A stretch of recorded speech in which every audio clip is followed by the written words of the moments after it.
Hello, and welcome to the Chinese Revolution podcast.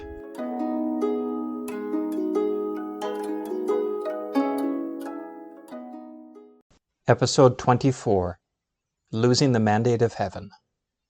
Hello, and welcome back to the Chinese Revolution podcast.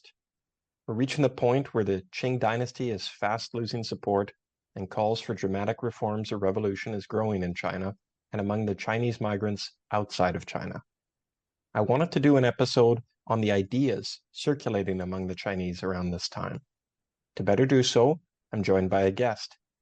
Anthony Vernon is a master's student in the Department of Philosophy at the University of New Mexico, and his interests include Daoism. He also graduated with a history degree from University in Florida. He's also a regularly published literary writer. Welcome, Anthony. Thanks for joining the podcast. What can you tell us about Chinese thought near the end of the Qing Dynasty? I want to start with the thought at the end of the Qing Dynasty, and just a little hint of the thought at the beginning of the Qing Dynasty. Like all periods of Chinese history, you have these dramatic shifts in dynasties, and the prior Ming Dynasty was highly Taoist in nature. And when the Manchus came in and invaded, in large part, they invaded the Daoism of the Ming for their downfall. They adopted their exact opposite ideology, but with reforms. Under the Qing Dynasty, you have the formation of what is called Neo-Confucianism. It's a restoration mostly of the ideas of Confucius, but with some alterations around the civil service exam. And there's more of an emphasis on statecraft and politics rather than family ritual. Interesting. Thank you. Confucianism is a philosophy and set of values attributed to Confucius. It includes notions like the state as a family, with an emperor like a father who has obligations to his nation like children and is owed loyalty by his people like their father. Confucianism also includes ideas like the mandate of heaven, which means that if an emperor loses the mandate, he and his dynasty can be replaced by a new dynasty, which might earn a new mandate from heaven. As this is near the end of the Chinese dynasty and the start of something else, can you describe more about the mandate of heaven? What does it mean to have it? What does it mean to lose it? It's important to realize that the mandate doesn't just belong to Confucianism as a philosophy. And this is true for a lot of major terms in the Chinese philosophical lexicon, right? Tao means something in Confucianism, while it means something in Taoism, and the same goes for heaven. But that being said, heaven is sort of a foundational term, right? When we think of heaven, we're not thinking of some metaphysical exterior realm. And we are sort of thinking of the sky, but that's not quite right. So the heavens are a ground that hold the world together. Now you might think, oh, wouldn't just the ground be the ground? But the heavens are ground for something else. The heavens are what allow for the order of everything below it, right? You have to think of it almost as the container, right? Think of your Tupperware. That's kind of how the heavens work. They're the Tupperware that allows you to hold the contents within. When there's disunity under heaven, right, that means that you cannot hold the contents within. So losing that mandate of heaven means to lose the blessing of that which holds all the contents and allows you to keep the order of the world. So the idea amongst the emperor of China, right? The Chinese had this idea that they were basically the center of the world. And so the mandate of heaven was a creed, I guess, in a weird way, but not as solid as written law, but a unspoken rule that the emperors were deemed by that which allows for the organization of the world to be the organizers of the world. When you lose the mandate of heaven, you lose that ability to be the steward of the world. And then you're to be replaced by a new organizer who can better organize the world? Yes, or organize the world under the credentials that heaven dictates, right? Better organizing, again, comes down to, of course, relative opinion. The Taoists are of the opinion that the world should organize itself, while the Confucians have the view that the world needs to be organized by individuals who best follow the practices of heaven, and the practices of heaven truly for the Confucius go back to following the ways of the Yellow Emperor. A very strict conservative code is their idea of how to best have a Tao that follows heaven. And the Yellow Emperor, this is almost a mythological creature, and if I'm not mistaken, all Han Chinese consider themselves to be descendant of this Yellow Emperor. Is that right? Yes, and that is right. A non-mythical creature, but a mythical person. Yeah, basically all Confucian ideas stem in large part from this idea that there was indeed a Yellow Emperor, and that this Yellow Emperor had a glorious reign, which isn't universally agreed upon because you have the Taoists refute the notion that the Yellow Emperor was even great in the first place. But during this time, I think relevantly, there are some large changes in the focus of history amongst Confucius, because typically Confucius were not focused on history. Of course, there were Confucian historians, but for the most part, their main interest was in highlighting those individuals they viewed as pious. So figures such as the Yellow Emperor, Confucius himself, and some of Confucius's main disciples. In this time, you start to really get the idea of people noticing these changes in dynasties. They're noticing after the shift from the Ming to the Qing, they are noticing that this is a common tendency in Chinese history. So Huang Zhongji, which my Chinese pronunciation is not perfect, but I will try my best. Already in the mid 1600s, while he's coming up with this understanding of Chinese history that was in the air, but really solidified through Huang, he's already thinking that the Qing's time is already coming to a close end. So there's already this prophetic happening. I mean, he's shooting the gun by a lot. He's very early, but nonetheless, there's already this It's in the idea that the Qing are 1600s. destined to That's when the collapse. Qing started, right? Exactly. So the gun is, so amongst the Neo-Confucius historians, there's already this concern of collapse at its very beginning. They're already viewing that the end is an inevitability for the Qing. Let's jump ahead closer to the end. Kang Yu-wei was a reformer during the late Qing Empire. It was discussed in episode 22, including in the context of the plan to assassinate the Empress Dowager Cixi. I understand Kang gained support for his reforms by interpreting the classics in a way that supported his reforms. What can you tell us about his use of Confucianism or reinterpretation of Confucianism to support the reforms he was proposing? Well, it's certainly a reinterpretation through Western sources. Now, most of his Western sources are not what we would traditionally view as academic. Most of them were through global newspapers. It's not like he was reading the works of Immanuel Kant, Rousseau, or anything. This wasn't something Yue was doing. Rather, the Western influence was more the general understandings given through global news, these very vague notions of global republics and global invention and global progress. And he saw these sorts of things, and he thought that there was room in Confucianism to incorporate these matters, including the industrial progress and the republics. Now, this might sound very strange coming from a Confucius. After all, it's a very patriarchal, monarchical system. How was he able to do this? And I am really having trouble figuring out how he was able to do this, at least justify in his own mind, except for one line from the Analects. I don't have the exact citation on me, unfortunately, and I think different translations. But there is a line very briefly that said by Confucius that take what is good and leave out the rest. And that sounds very un-Confucian when you really get down to it. I mean, that sounds very much like a Taoist sort of line.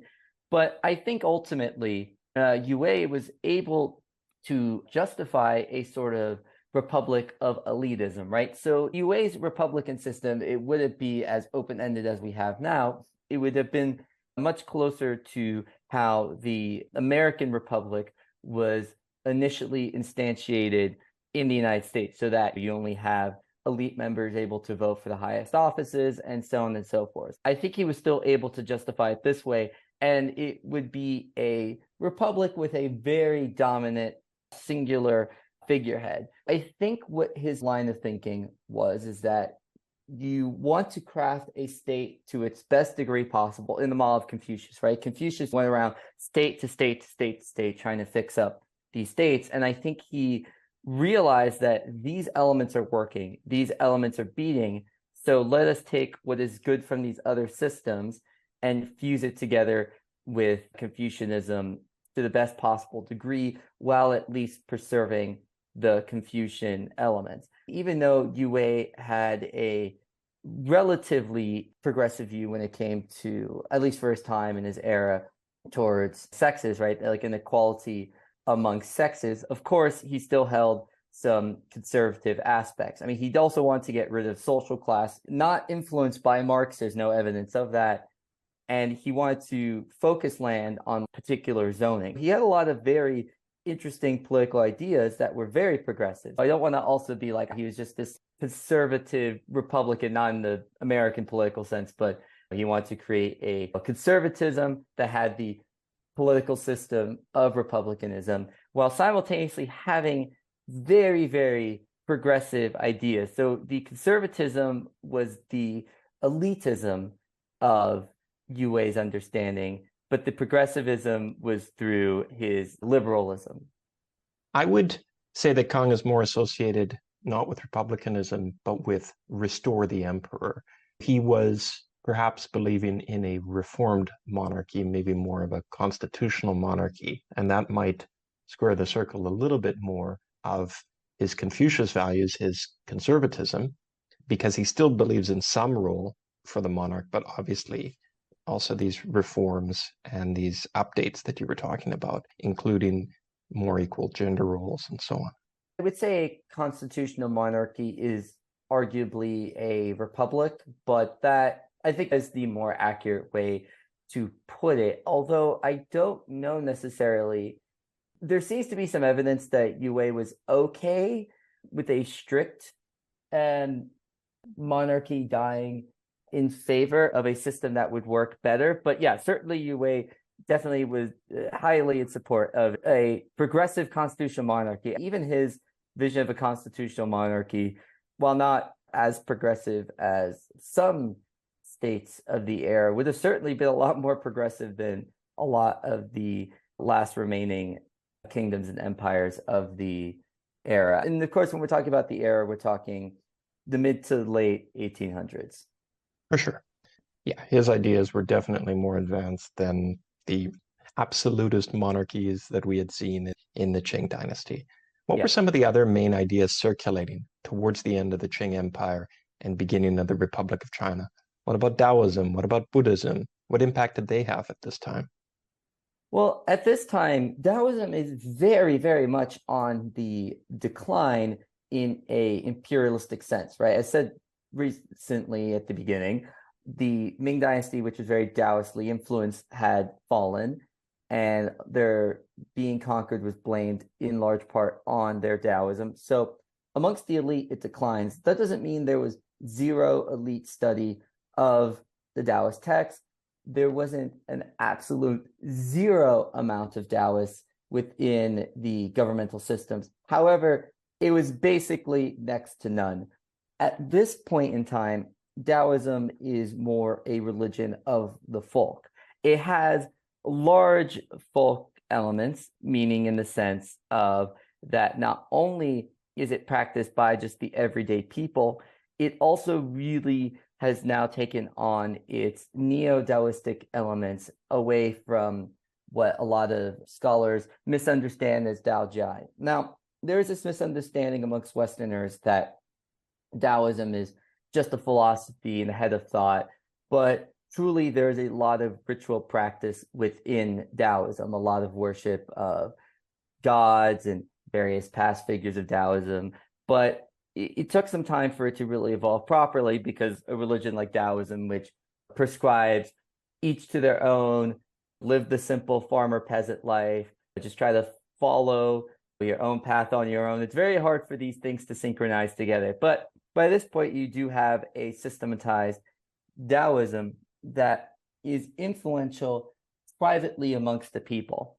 And these people are often the ones who are influenced to rise up in rebellions because their understandings and their notions of what the state should be and how the state should be conducting itself are very, very, very different from the organizations and understandings of the Neo-Confucius ruling class.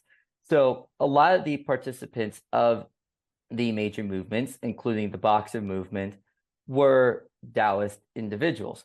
And of course, I mean, there are individuals who had different philosophies. The Boxers were able to pull in a lot of different individuals together.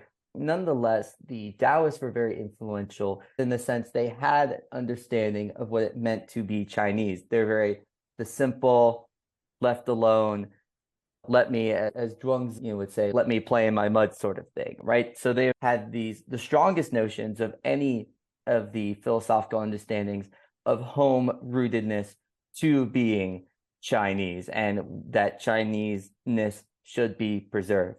So the Boxer Rebellion, just to say that a different way, you're saying has Taoism in it, and that many of these Boxers or Taoists wanted to be left to play in their own mud, to be in their own place, and therefore could be anti-Westerner because they wanted to be left alone from these outside influences?